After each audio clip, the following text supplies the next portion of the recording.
예, 안녕하십니까. 하나토탈 에너지스 ICT 기획팀 김동진 프로입니다. 우선 이런 큰 자리에 이제 저희 회사와 이제 산업에 대해서 설명할 기회를 가지게 돼서 너무 영광이고 도움 주신 점프코리아의 민철이 지사장님 그리고 관계자분들께 감사드립니다. 오늘 발표는 우선 석유화학 산업에서 데이터 분석이 왜 필요한지 그리고 어떻게 활용되고 있는지 점프는 어떤 역할을 하고 있는지 소개하는 자료로 준비를 했습니다. 제가 오늘 참석하시는 분들의 정확한 어떤 분들이 참석하시는지 정확히 알 수가 없어서 좀 일반적인 내용으로 준비했다는 점 먼저 말씀을 드리고요. 아무쪼록 기존의 점프를 잘 사용하고 계시는 분들께는 조금 이미 다 아시는 내용일 수도 있지만 특히나 오늘은 제조업에서 이제 장치 산업 쪽에서 이제 아직 데이터 분석을 도입하려고 하시거나 또는 점프를 이용해서 도입을 하시려고 하시는 분들께는 조금이나마 도움이 되지 않을까 싶습니다. 네, 먼저 오늘 발표 제목은 이제 점프가 석유화학 산업에서 어떻게 사용되고 있는지에 대한 소개를 중심으로 정리를 했습니다.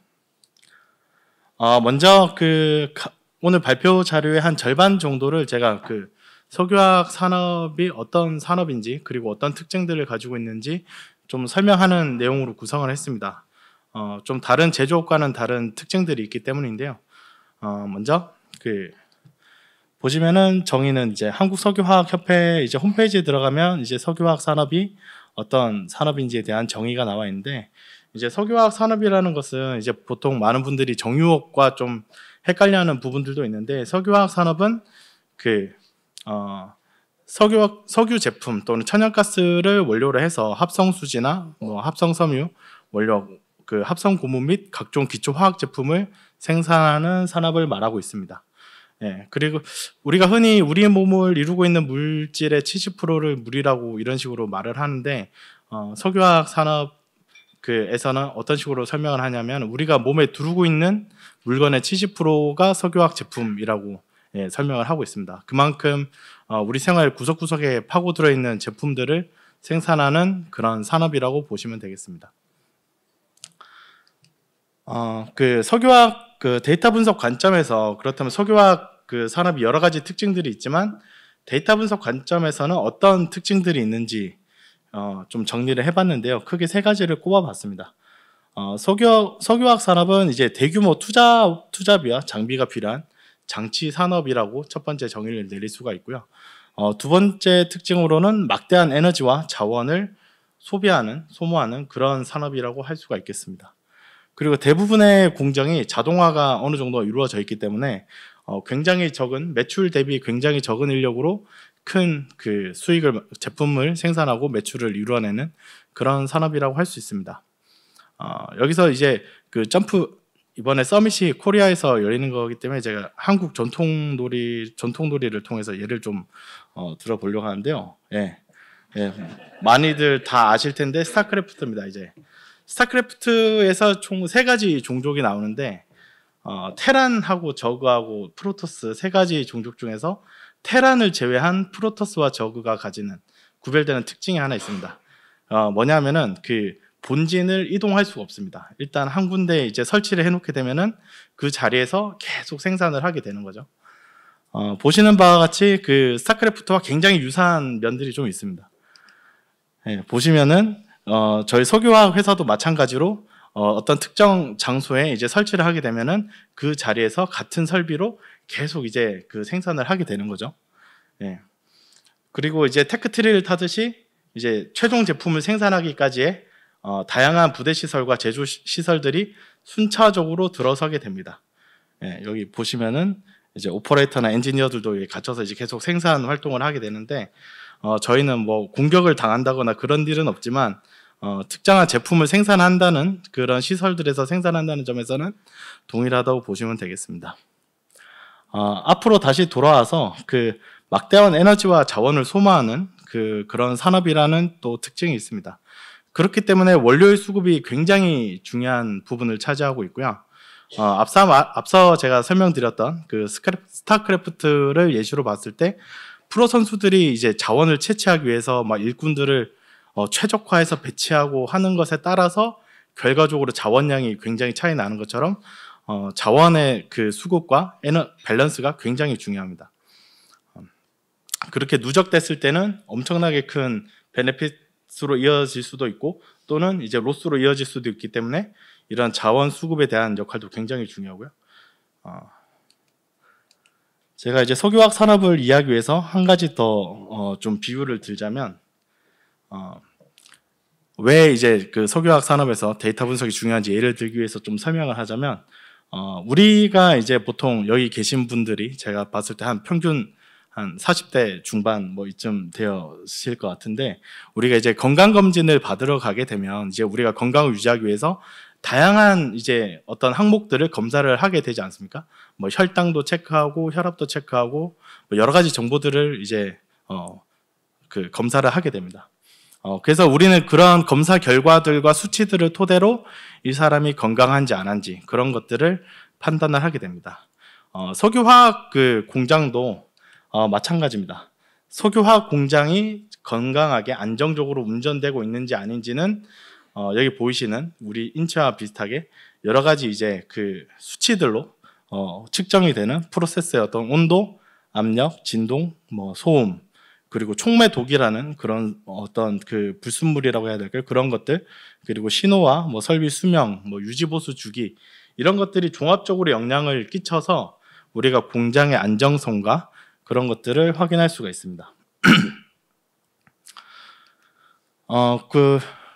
다시 말씀드리면은 석유화학 공장에서 데이터 분석이 중요한 이유는 그 우리가 인체가 건강한 활동을 위해서 항상성이라는 걸 유지하는 것처럼 석유화학 공장도 이제 안정적인 생산을 위해서는 그 어떤 항상성이 굉장히 중요합니다. 그런 걸 저희는 이제 보통 그 안정 생산, 안정 가동이라고 흔히 표현을 하는데 근데 안정 가동을 하기 위해서는 전제가 되는 부분이 바로 이런 부분들입니다. 안정 가동을 한다는 말은 다시 쉽게 말하면은 우리가 안정 가동의 범위를 알고 있다는 뜻이고 그 범위를 실제로 눈으로 관찰하거나 수치적으로 확인할 수 있다는 그런 똑같은 그런 내용이라고 할 수 있겠습니다. 우리가 흔히 이제 그 자동차 운전을 할 때 아무리 이제 경력이 오래된 운전자라 할지라도 만약에 속도계가 없는 자동차를 운전한다고 하면 이게 내 감으로는 뭐 시속 100km라고 생각을 하겠지만 실제로 아닐 수도 있고 그럼 우리가 원하는 그 속도를 낼 수 없는 것처럼 이런 실제로 그 우리가 운전되고 있는 공장의 상태를 모니터링하고 관찰하고 수치화해서 보는 것은 굉장히 중요한 역할이 되겠습니다. 그래서 요즘 나오는 자동차들이 크루즈 기능을 가지고 있는 것처럼 석유화학 공장들도 요즘에는 많이 자동화가 되어서 우리가 원하는 어떤 조건들에 맞춰서 이제 운전을 하는 그런 자동화된 그런 기능들도 많이 도입되어 있습니다. 본 사례에 앞서 가지고 이제 하나토탈 에너지스의 어떤 디지털 트랜스포메이션 역사를 좀 짧게 설명드리면은 저희 회사에서 점프 라이선스를 처음 도입한 게 이제 2016년도쯤 됩니다. 지금 이제 한 7년, 8년쯤 되어 가는데 그때 이제 산별적으로 이렇게 교육을 운영하고 이제 과정들을 엔지니어들한테 점프라는 데이터 분석 툴이 도움 될 거라고 생각해서 여러 가지 교육 과정도 거치고 했었다가 이제 2019년도 11월 초에 저희 회사에서 이제 4차 산업혁명을 맞이해서 DT 선포식을 통해서 데이터 분석 조직을 창설했고 각종 이제 과제를 수행하고 있습니다. 이를 통해서 이제 현장 맞춤형 어떤 교육 과정 수립 운영을 하고 있고 2021년도부터는 이제 연말마다 저희 자체적인 저희 이름은 좀 거창하게 H캐글이라고 이름을 붙였는데 데이터 분석 경진 대회를 진행하고 올해 3회차를 맞이하게 되었습니다. 그래서 현재까지 한 50여 개 과제를 발굴 수행하고 있고요.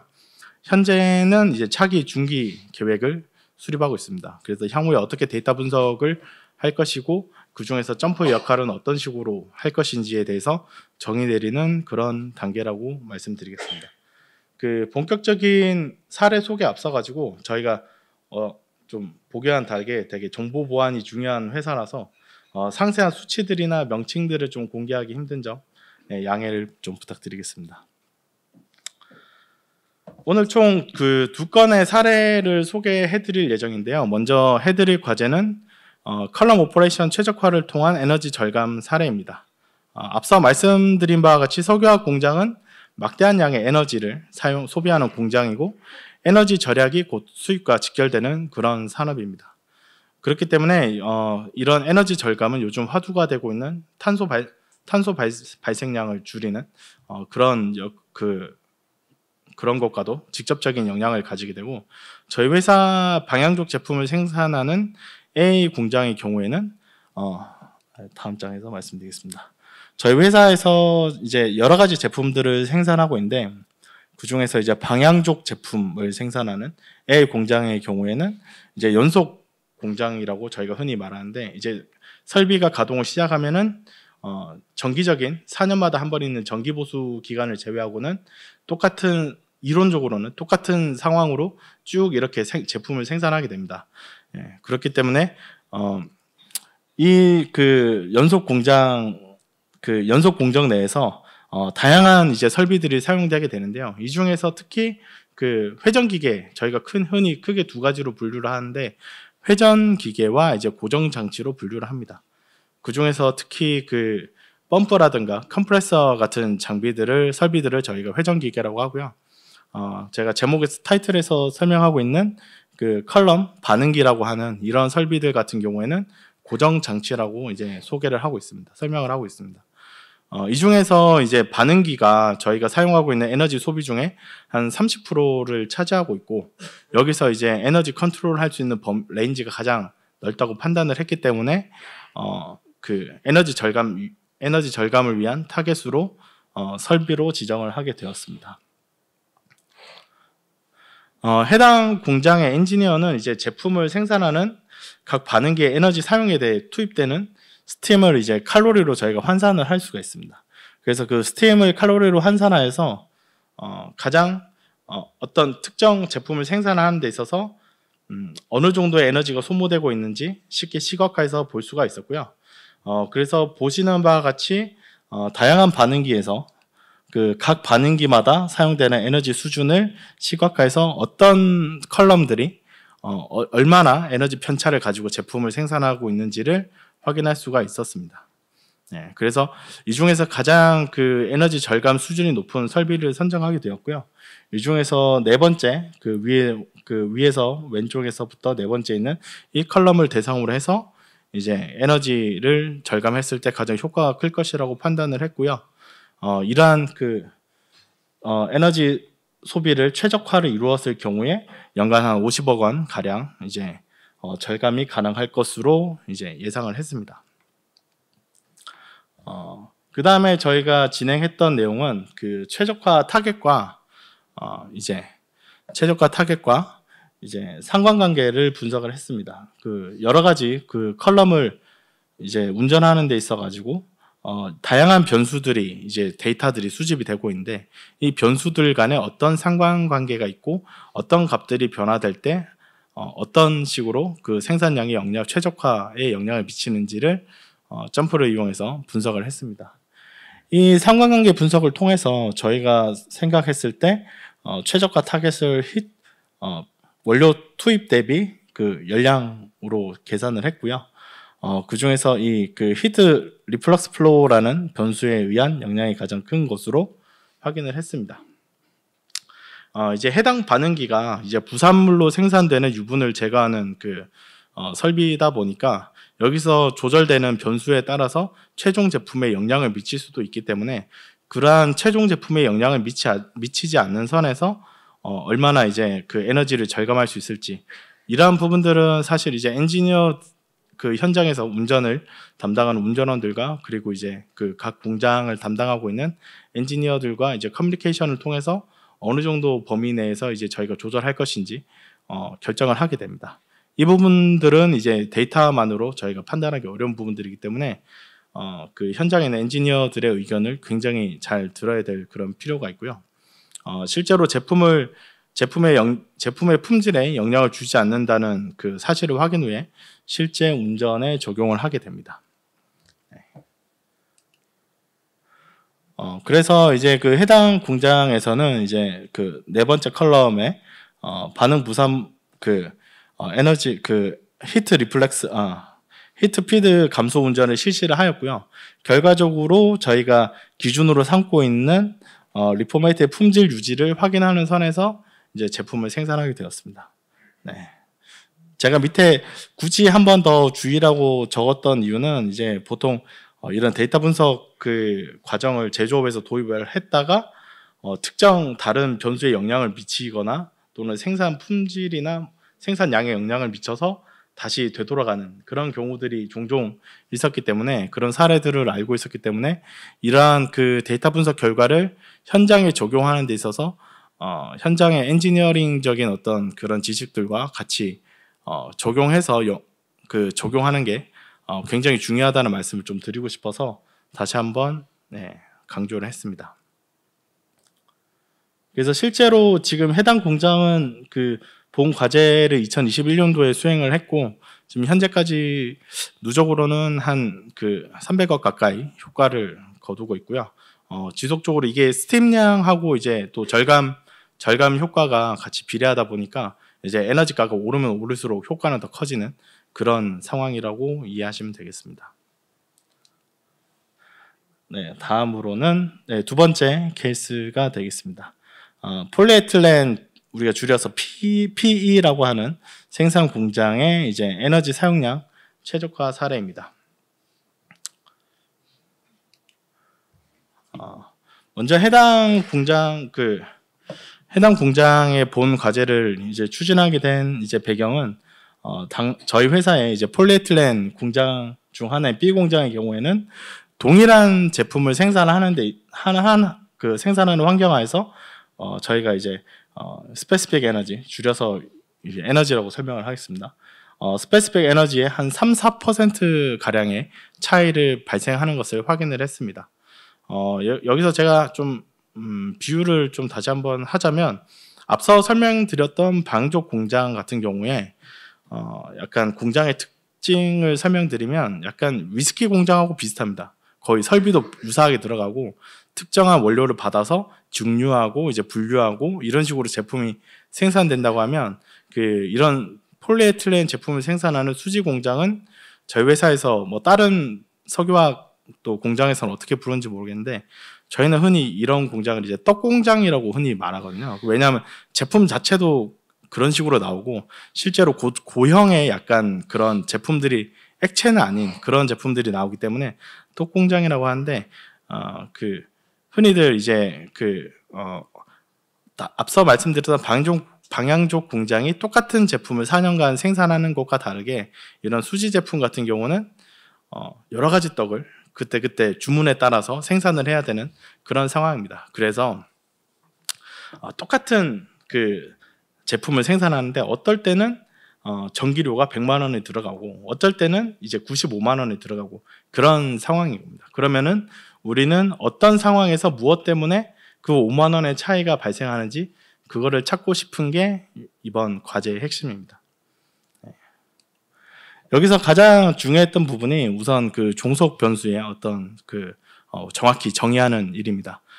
수지 제품을 생산하는 데 들어가는 가장 큰 부분을 차지하는 스팀과 전기를 이제 생산량으로 나눈 것이 바로 스페시픽 에너지인데요. 생산량에 따라서 실제 들어가는 에너지의 절대값은 당연히 다를 것이기 때문에 실제로는 생산량으로 나눠서 단위 생산량당 얼마의 에너지가 소모되는지 파악해서 정의할 필요가 있고요. 그리고 여기 위에 분자에 들어가 있는 이 항목들은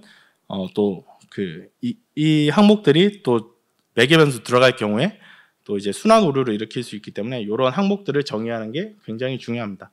빠짐없이 이런 항목들을 다 조사하고 이제 그 함수에 포함시키는 게 굉장히 중요하고요. 그래서 현업하고 이제 저희는 논의 끝에 이런 스페시픽 에너지 산출식을 먼저 설계를 했습니다. 다음으로는 이제 흔히 잘 아시는 데이터 수집을 했습니다. 이제 자동 수집되는 저희 공장 같은 경우도 앞서 하이닉스에서 발표도 하셨는데 자동으로 수집되는 공장 데이터들이 굉장히 많이 있습니다.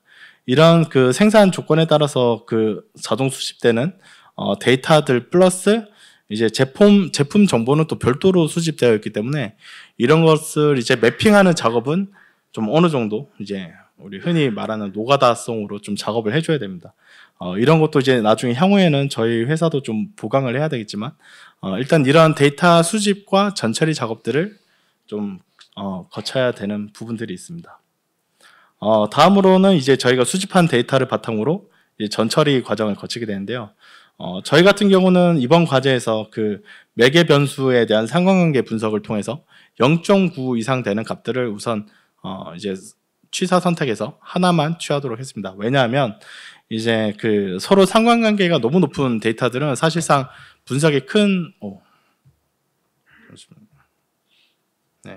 분석에 큰 도움은 안 된다고 생각을 했기 때문에 그렇고요.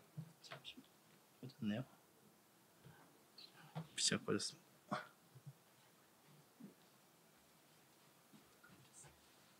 높아가지고 됐네요. 네, 됐어요. 네, 죄송합니다. 간주해서 제거하고 이제 그 저희가 정말 필요로 하는 데이터만 이제 사용해서 작업을 진행했습니다. 그리고 이제 여기서 점프의 또 하나 제가 좋아하는 그런 기능 중에 하나인데 점프의 그래프 빌더를 이용해서 저희가 이제 데이터 전처리를 굉장히 쉽게 할 수가 있습니다. 각 매개 변수에 대한 이상치를 특히 쉽게 찾아낼 수가 있는데요. 저희가 어떤 수치적으로 함수를 써서 데이터의 어떤 이상치를 찾아낼 수도 있겠지만 이처럼 그 시각화를 통해서 그 튀어나오는 그런 데이터들을 찾아서 제거를 할 수 있습니다. 점프는 아시다시피 그 데이터 그래프 빌더와 데이터 테이블 간의 상호 이제 인터랙션이 굉장히 뛰어난 그런 소프트웨어이기 때문에 이런 그 작업들을 통해서 데이터 전처리를 쉽게 진행할 수가 있습니다. 그 이후에 저희가 했던 작업은 이제 앞서 다른 발표에서도 좀 소개가 됐었는데 그 점프에서 가지고 있는 그 모델링 기능들을 이용해서 이제 저희가 적절한 모델을 찾아내는 그런 작업을 진행했습니다. 여기 보시는 그 여러 가지 뭐 모델링 방법들이 있겠지만 저희는 이번에 저희가 수행했던 모델링은 이제 그 신경망 분석을 통해서 이제 그 최종적인 모델을 선정을 하였고요. 여기서 선정된 모델링을 이용해서 이제 프로파일러를 이용해서 어떠한 변수가 얼마나 이제 에너지에 영향을 주는지를 파악해서 이제 공정 검토를 이제 진행하게 되었습니다.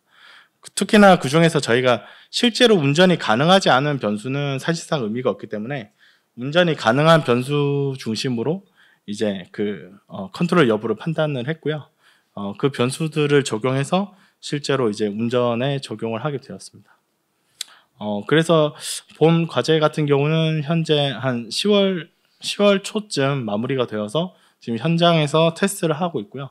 현재까지 한 2.6% 정도 에너지 사용량을 감소해서 운전하고 있는 것으로 확인이 되고 있습니다. 네. 주기적인 이제 모델을 업데이트하고 이제 다른 제품에도 적용할 수 있을지 좀 확인해 보는 과정들이 아마 내년에 있을 것 같습니다. 네. 제가 이제 거의 마무리 단계인데요. 이제 앞서 제가 처음 오늘 발표를 준비하면서 준비했던 게 이제 제조업에서 이제 그 저희와 같은 상황이거나 또는 점프나 이제 데이터 분석을 도입하시려는 분들께 어떤 장점과 점프의 장점과 활용 팁에 대해서 그 매우 주관적인 어떤 그 좀 설명을 드리고자 합니다. 먼저 점프의 장점을 좀 설명드리면은 이거 홈페이지에도 있는 내용인데 강력한 데이터 분석 툴로서 이제 그런 내용들이죠. 그 실제로 제가 생각해도 강력한 데이터 분석 툴인 것은 맞는 것 같고요. 그리고 시각화하는데 굉장히 좀 장점들이 많은 것 같습니다. 그리고 이제 로우 코드 툴로서 이제 교육생들을 좀 단기간에 엔지니어들에게 데이터 분석하는데 교육하기 굉장히 쉽다는 그런 부분들이 있고요. 다음으로는 이제 성공적인 과제 수행을 위해서 그 현업과 매우 활발한 소통이 필수 조건이라고 생각됩니다. 실제 문제의 실마리와 어떤 그 적용 노하우는 결국은 그 현장에 있는 분들이 가지고 계시기 때문에 데이터 분석을 이제 앞으로 하시더라도 반드시 현장 분들하고 매우 활발한 그런 소통을 하셨으면 좋겠습니다. 그리고 그 현장에 있는 분들의 데이터 분석에 대한 이해도가 증가하면 증가할수록 훨씬 소통이 편리하고 저희가 이제 원하는 과제의 목적을 이루기에도 훨씬 좋다는 말씀을 드리고 싶습니다. 그리고 과제 정의서가 매우 중요합니다. 이게 과제 정의서가 제대로 준비가 되지 않으면 이제 분석을 하다가 길을 잃는 경우가 상당히 많거든요. 그래서 만약에 이제 앞으로 과제를 수행하시다가도 항상 준비할 때는 준비가 거의 80%라고 보셔도 좋을 것 같습니다. 그래서 길을 잃지 않도록 시간을 너무 허비하지 않도록 충분한 과제 검토를 통해서 수행하셨으면 좋겠고요. 이 부분은 제가 넘어가도록 하겠습니다. 마지막으로 제가 좀 하나 그 점프를 지금까지 한 6, 7년간 사용하면서 느낀 점을 좀 설명을 드리면은 제가 흔히 좀 다른 자리에서도 한번 비유를 든 적이 있는데 제가 보기에 점프는 약간 레고 같은 그런 느낌이 없잖아 있습니다. 그 아시다시피 레고라는 블럭이 딱 정해진 규격화된 어떤 모양들이 있잖아요. 그 네모나고 이제 또 동그라미 부분을 통해서 이렇게 결합이 되고 그런 걸 통해서 저희가 자동차를 만들려고 하면 뭐 이렇게도 만들 수 있고 뭐 이런 식으로도 만들 수가 있겠죠. 그래서 저는 그 점프도 마찬가지로 뭐 파이썬이나 이런 코딩을 통해서 되게 그 좀 자유롭게 어떤 데이터 분석을 할 수도 있겠지만 이제 점프가 가지고 있는 제한된 영역이나마 잘 활용하면은 좋은 결과를 얻을 수 있다는 말씀을 드리고 싶고요. 여기서 제가 좀 특히나 이 그 그림을 준비한 이유는 오른쪽에 있는 자동차를 만들어야 된다는 걸 말씀드리려고 하는 게 아니라 우리가 애초에 가지고 있는 목적 자체가 어떤 물건을 옮기는 굴러다니는 것을 만드는 거라면 굳이 오른쪽 자동차를 만들어야 되느냐라는 생각도 좀 해보셨으면 좋겠다는 겁니다. 사실 핵심은 그 어떤 그 이동 수단을 만드는 거지 그 화려한 걸 만드는 건 아니잖아요. 그래서 저는 점프가 가지고 있는 기능들도 잘 쓰면은 물론 화려하게 어떤 그런 결과물을 만들 수도 있지만 실제로 훨씬 적은 리소스를 사용해서 좋은 결과물을 우리가 목적한 바를 이루는데 충분히 부합하지 않나 이런 생각을 하게 되었습니다. 이상 마치도록 하겠습니다.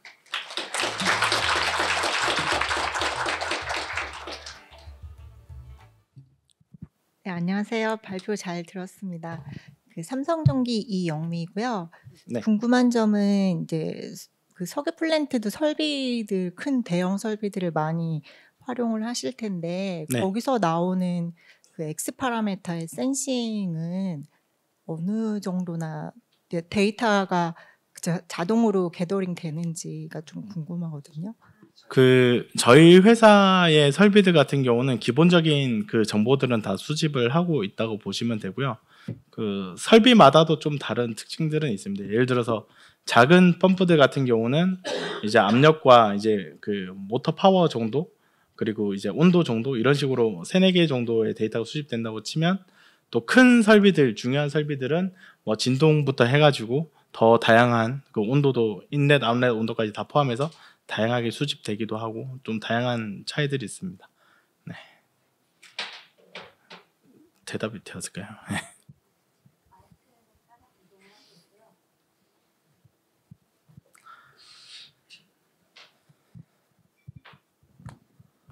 네, 저는 오시아에 근무하고 있는 박진 연구원이라고 하고요. 네. 저도 이제 좀 유사한 장비들을 쓰는 입장에서 네네. 기본적으로는 데이터가 아마 DCS 수집되실 것 같은데 네네. 그 데이터를 이제 활용하실 때 뭐 이렇게 데이터 레이크 같은 걸 따로 구축하신 건지 아니면 DCS 제공되는 툴을 쓰시는지 아니면 별도 DCS DB에 접속해서 뭐 이렇게 데이터를 어떤 식으로 이렇게 땡겨 쓰시는지 좀 궁금해요. 네, 그 제가 대답할 수 있는 질문을 해주셔서 감사드리고요. 그 저희도 마찬가지로 그 ODBC의 데이터가 수집이 되는데 저희 같은 경우는 예전에 한번 그 점프 코리아 파트너사 통해서 애드인을 하나 개발해 놓은 게 있어요. 그걸 통해서 DB에서 이제 데이터를 저희가 원하는 기간만큼 가져오도록 이렇게 애드인을 만들어 놓은 게 있거든요. 지금 활용하는 그 수행하는 과제들은 대부분 데이터들을 아주 크지만 않으면 그런 식으로 이제 사용하고요. 만약에 필요한 경우에는 더 좀 대량의 데이터가 필요하다고 하면 별도로 저희 IT 부서에 좀 요청을 해서 데이터를 따로 받고 있습니다. 네. 감사합니다. 네.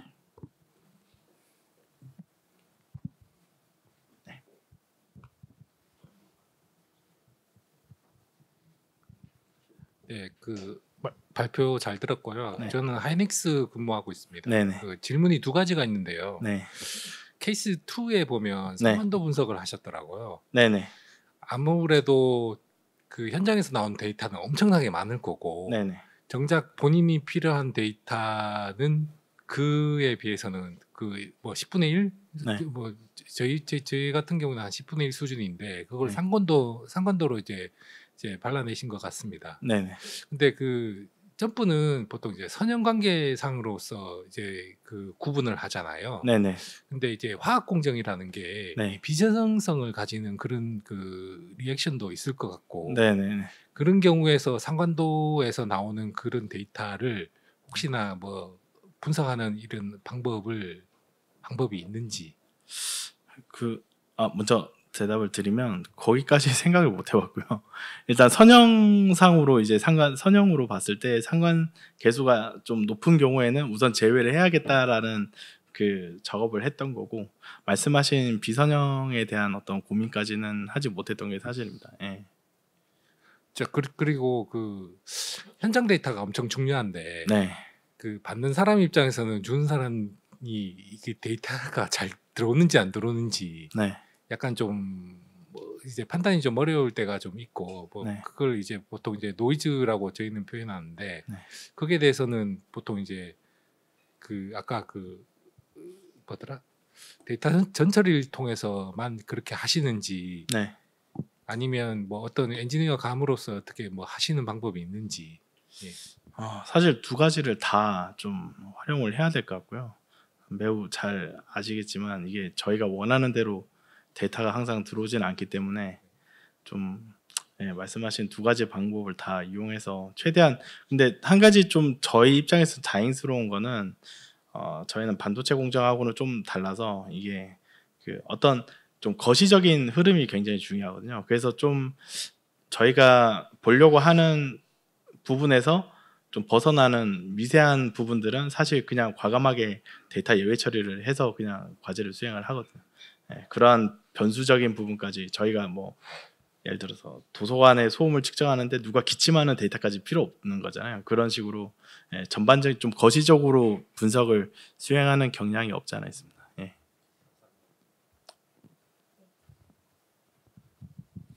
마지막 질문 딱 하나만 더 받고 이 세션을 컴플릿하도록 하겠습니다.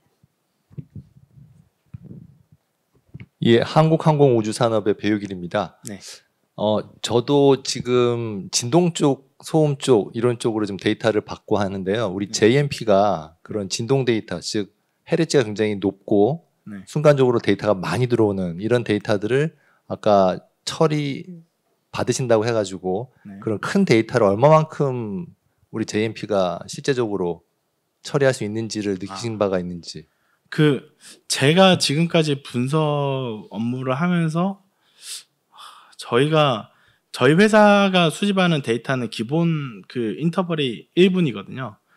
사실 뭐 세컨드나 밀리세컨드까지 있으면 좋겠지만 이제 공정의 변화라는 게 뭔가 분 단위로 휙휙 바뀌는 건 아니기 때문에 1분 단위로 수집을 기존에는 하고 있었고, 그 1분 단위 데이터를 기준으로 봤을 때 한 2년치까지 불러오는 거는 크게 문제가 없었습니다. 다만 이제 이거는 제가 알기로는 이게 메모리의 영향이 사실 큰 거지 이론적으로 점프해서 데이터를 불러오는 거는 크게 문제는 없었던 것 같습니다. 다만 이제 그 불러온 데이터를 뭔가 모델링 할 때는 좀 속도가 느려진다거나 뭐 다운되기도 해가지고 저희는 뭐 분석용 PC가 따로 있는 게 아니고요. 저희 그냥 사무 업무 보는 PC로 다 분석을 하고 있는데 현재는 아직까지는 그럴 경우에 그냥 인터벌을 늘려서 좀 더 그냥 거시적으로 보고 그냥 그런 식으로 작업을 했습니다. 제가 JMP를 이제 2008년 정도 그때 한번 썼을 때 그 크리깅 모델이라는 것이 변수가 많아지면 굉장히 느리더라고요. 네네네. 아까 지금 스텝와이즈로 모델링을 하신다고 하셨는데 네. 그때도 뉴럴 네트워크를 쓰셨고 네네. 그렇게 모델링을 했을 때 데이터가 많아지면 네. 모델링조차도 굉장히 느려지는 그런 느낌을 받으셨는지 싶어서. 네. 제가 기본적으로 디폴트로 잡혀 있는 게 신경망에서 그 3노드로 잡혀 있잖아요. 그걸 처음에 먼저 했을 때 일단 확인을 할 때는 얼마 안 걸렸고요. 그 다음에 이제 노드를 한번 늘려볼까 해서 한 10개까지 늘려서 했을 때도 잠깐 밖에 나갔다 들어오니까 다 되어는 있더라고요. 한 5분, 6분 정도? 네, 한 10분 안쪽으로 다 분석은 끝나 있더라고요. 네. 네, 많은 질문들과 굉장히 똑부러한 답변 너무 감사드립니다. 그러면은 다른 질문 있으시면은 김프로님께 세션 후에 질문을 컨티뉴 해주시면 될 것 같습니다. 너무 감사합니다. 감사합니다.